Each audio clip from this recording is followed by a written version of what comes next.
ಈಗ ಇಂದಿನ ಪತ್ರಿಕೆಗಳ ಇಣುಕು ನೋಟ. ಪ್ರಧಾನಿಗಳಲ್ಲೇ ಮೋದಿ ಪ್ರಧಾನ.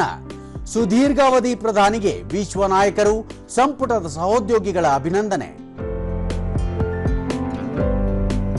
ಇಂದು ಪ್ರಧಾನಿ ಮೋದಿ ಜೊತೆ ಸಿಎಂ ಡಿಕೆ ಶಿವಕುಮಾರ್ ಭೇಟಿ, ನೀತಿ ಸಭೆಯಲ್ಲೂ ಭಾಗಿ. ಪಿಯುಸಿಇಟಿ ಇನ್ನು ಒಂದೇ ಅರ್ಜಿ, ಸಮಯ ವ್ಯಯ ಒತ್ತಡ ನಿವಾರಣೆಗೆ ಮುಂದಾದ ಪರೀಕ್ಷಾ ಪ್ರಾಧಿಕಾರ. ರಾಜ್ಯದ ಸಾರ್ವಜನಿಕ ಕಟ್ಟಡಗಳು ಅಂಗವಿಕಲ ಸ್ನೇಹಿಯಾಗಿರಲಿ, ಪ್ರಮಾಣಿತ ಕಾರ್ಯವಿಧಾನ ಪ್ರಕಟ, ಉಲ್ಲಂಘಿಸಿದರೆ ದಂಡ.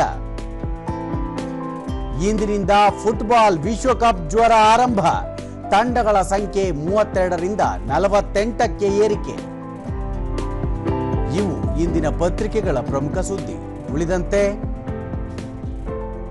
ವಾರದಲ್ಲಿ ಗೃಹ ಲಕ್ಷ್ಮಿಯರಿಗೂ ಬಯೋಮೆಟ್ರಿಕ್, ಫಲಾನುಭವಿಗಳ ಅರ್ಜಿ ನವೀಕರಣ ಕಾರ್ಯಕ್ಕೆ ಚಾಲನೆ. ರೋಗಿಗಳಿಗೆ ಸಹಾಯವಾಣಿ, ಆಸ್ಪತ್ರೆಗಳ ವಿರುದ್ಧ ಕಠಿಣ ಕ್ರಮ, ಸಚಿವ ಖಾದರ್.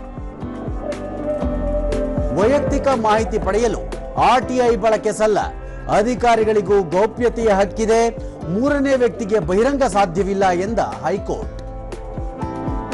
ಧರ್ಮಸ್ಥಳ ಕುಕ್ಕೆಗೆ ಕೆಎಸ್ಟಿಡಿಸಿ ಬಜೆಟ್ ಫ್ರೆಂಡ್ಲಿ ಟೂರ್, ಮಾರ್ಗದರ್ಶಿ, ವಸತಿ ಸಹಿತ ಪ್ರವಾಸ, ದೇವರ ದರ್ಶನಕ್ಕೆ ಸುಗಮ ವ್ಯವಸ್ಥೆ, ಮೊದಲ ಪ್ಯಾಕೇಜ್ ಶನಿವಾರದಿಂದ ಶುರು. ಆಸ್ಟ್ರೇಲಿಯನ್ ಓಪನ್ ಬ್ಯಾಡ್ಮಿಂಟನ್, ಭಾರತೀಯರಿಂದ ಗೆಲುವಿನ ಆರಂಭ.